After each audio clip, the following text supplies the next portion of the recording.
که تشکر میکنه از این توپ خوبی که براش فرستادن. فریدون زندی شاید مهرهایی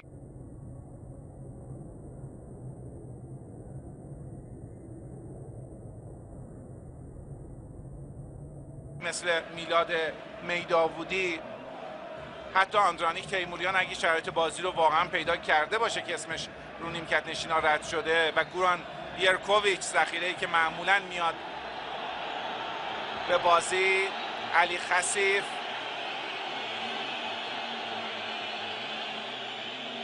خیلی زود شروع کردن. هنوز دقیقه 52 بازیه. انشالله که واقعا بند کفشاش باز شده. حساسیت تماشاگران رو هم برمی‌انگیزه این حرکت. هنوز خیلی مونده. علی